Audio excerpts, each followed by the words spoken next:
Hello দোস্ত, welcome to my YouTube channel. আজকে একটি নতুন ভিডিও নিয়ে চলে এসেছি। আর আজকে আমরা জানবো, সাইড থেকে একটা সাউন্ড হচ্ছে, বাট একটু কম্প্রোমাইজ করে না। আজকে আমরা জানবো এই যে 5টি কোশ্চেন আছে পঞ্চায়েতের ব্যাপারে। আমাদের যে পঞ্চায়েতের ভ্যাকেন্সি বেরিয়েছিল, তো আমরা একসঙ্গে কয়টি পোস্টে আবেদন করতে পারবো, রেজিস্ট্রেশনে যদি কিছু ভুল হয়ে থাকে তাহলে কি করা উচিত, এবং কম্পিউটার সার্টিফিকেট প্রয়োজন হবে কি না সেটা জানবো, এবং পরীক্ষার সেন্টার কোথায় পড়বে, ফর্ম ফিল আপ কবে থেকে চালু হবে, এইসব বিষয়গুলো নিয়ে আমরা আজকে আলোচনা করব। তো আজকের এই 5টা টপিক, যদি কারো জানার থাকে 5টা টপিকের, কারো যদি রেজিস্ট্রেশন ভুল হয়ে থাকে তাহলে কীভাবে সেটা সংশোধন করবে সেটা এখানে আলোচনা করব। তো ভিডিওটি শেষ পর্যন্ত দেখতে থাকো, স্কিপ না করে। আর নতুন হলে সাবস্ক্রাইব করে দেবে, আর ভিডিওটি ভালো লাগলে লাইক করে দেবে, আর পাশে থাকা বেল আইকনের ঘন্টাটা প্রেস করে দেবেন, তাহলে যে আপডেটগুলো রয়েছে সেগুলো সবার প্রথমে পেয়ে যাবেন। তো প্রথমে আমরা দেখব একসঙ্গে কয়টি পোস্টে আবেদন করতে পারবেন। তো আমরা দেখে নিই। এখানে প্রথমে আমরা দেখে নিই যে ওয়েস্ট বেঙ্গল গ্রাম পঞ্চায়েত জব রিক্রুটমেন্ট 2024 পশ্চিমবঙ্গে পঞ্চায়েত দপ্তরে 6,652টি শূন্যপদ নিয়োগ শুরু হয়েছে। 2 মাস আগে অনলাইনে রেজিস্ট্রেশন শুরু হয়েছিল। এখানে মোট 19টি পোস্টে আবেদন হবে। একজন চাকরি প্রার্থী কয়টি পদে আবেদন করতে পারবেন সে বিষয়ে নিম্নলিখিত জানব।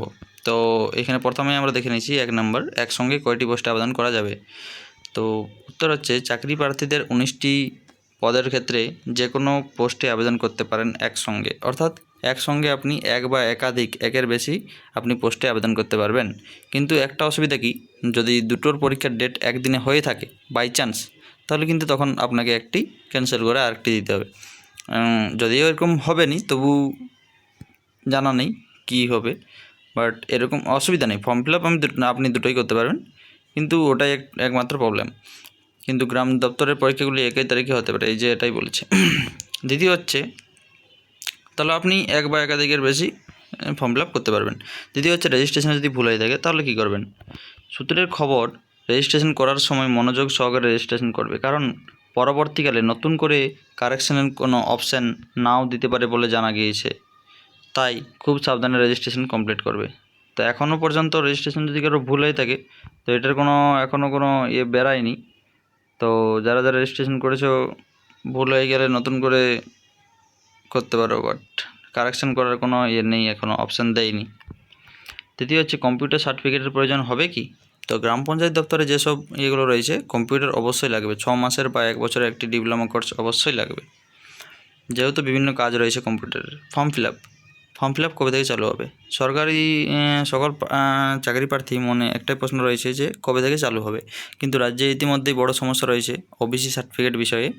তাই হাইকোর্ট ও সুপ্রিম কোর্টের মধ্যে যে বিষয়টা চলে গিয়েছে এবং সে বিষয়ে রায় হয়ে গিয়েছে, কিন্তু খুব শীঘ্রই গ্রাম পঞ্চায়েত দপ্তরে আবেদন শুরু হতে চলেছে। অর্থাৎ একটু আটকে গেছে, কারণ ওবিসির যেসব সার্টিফিকেট বাতিল হয়েছে এই কারণে একটু প্রবলেম হয়েছিল, কিন্তু শীঘ্রই শুরু হয়ে যাবে।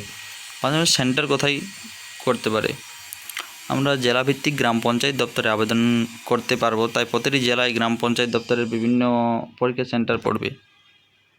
পঞ্চায়েত দপ্তর বিভিন্ন মানে নিজের জেলার মধ্যেই পড়বে, চিন্তার কিছু নেই। এমন কোনো সমস্যা নেই বাইরে গিয়ে পরীক্ষা দিতে হবে না, নিজের জেলার মধ্যেই পরীক্ষা দিতে পারবেন। বাকি গুরুত্বপূর্ণ তথ্য রয়েছে, উপরের সমস্ত তথ্য মনোযোগ সহকারে পড়ে সিলেবাস অনুযায়ী পরীক্ষার জন্য প্রস্তুতি নিতে পারেন। গ্রাম পঞ্চায়েত দপ্তরে জেলাভিত্তিক আবেদন শুরু হবে, অবশ্যই আমরা এই ওয়েবসাইটের মাধ্যমে আপনাদের জানিয়ে দেবো। এই যে চ্যানেলে আপনারা সাবস্ক্রাইব করে রাখুন, অবশ্যই আপডেট পেয়ে যাবেন। কীভাবে আবেদন করতে পারবেন স্টেপ বাই স্টেপ আপনারা জানতে পারবেন ওয়েবসাইটটি খুব সহজেই। এবং ভিডিওটি ভালো লাগলে অবশ্যই একটি লাইক করে দেবেন। দেখা হচ্ছে নতুন একটি ভিডিও নিয়ে, সঙ্গে থাকুন, ভালো থাকুন।